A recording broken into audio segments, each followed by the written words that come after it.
Hocam o yolda da bir kare alman mümkün müdür acaba?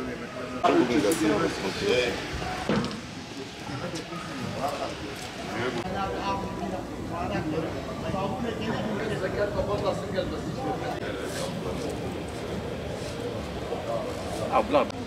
Geçen vali geldi biz temizlik yaptık. Bu normal temizlik halidir ha.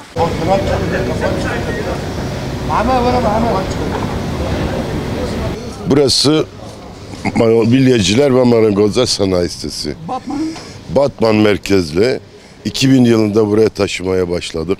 2000 yılından sonra zaman içerisinde gelişen sorunlarımız tabii ki olmuştur. Bu zamanlar içerisinde gerek belediyemiz, gerek diğer kurumlarımız bize yardımcı olmuştur bazı konularda. Ama zaman içerisinde, bu ilerleyen zaman içerisinde maalesef biraz ilgisiz kaldık. İlk başlarda biz yani 20'ye yakın bir esnafla var. Şu anda 100'ün üstünde esnafımız mevcuttur. Artı yer sorunumuzdan dolayı dışarıdaki esnafı buraya getirmekte güçlük çekiyoruz. Zaman içerisinde gelmeyen esnaf doğrultusunda olduğu için burası bir nevi depolama alanına döndü yani. Burada da değerli belediyemizin saygıdeğer insanlarından biraz şikayetimiz olacak o dönemde, yani bize bu yol açılmadı. O yani kısacası onlara bir herhangi bir gözdağı verilmediği için burası maalesef ilgisiz kaldı. Sanayimizin ekseriyette elektrik kesintisinden dolayı bazı sorunlar yaşıyoruz yani. O yüzden TEDAŞ'tan talebimiz, hatta talebimiz şu doğrultuda da oldu, yani elektriklerimiz yer altına alınmasıyla ilgili. Yani haftada en az 2-3 gün oluyor yani. Bu birer saat oluyor, 3'er saat oluyor, 4'er saat.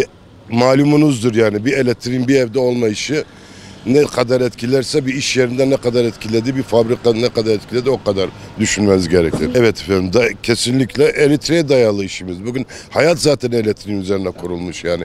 Artı Batman'ın bu ortamında elektrik olmadığı zaman maalesef iş sektörü durmak noktasına geliyor yani.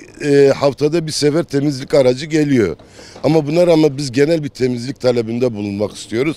Eğer mümkünse bu talebimiz yerine getirilse memnun oluruz. Park sonunu uçaklarımız günde 3-4 defa uçak buraya sanayiye giriş yapan yolumuz 4 metre 6 metre arasıdır. Çift taraflı park olmasına rağmen bu konuda defalarca şikayetçi olmama rağmen henüz bir muhatap bulamadım yani. Mümkünse rica ediyorum, Batman'da bir marangozlar sitesi olduğunu hatırlamaları bize yeterlidir yani. Marangozlar ve sanayi sitesi esnafı olarak bizim talebimiz, sanayimiz çok ilgisiz, alakasız ve bizi bir çemberin içine yerleştirerek şu an ne büyümemize yol açıyorlar ne de önümüzü açıyorlar. Bizim talebimiz nedir?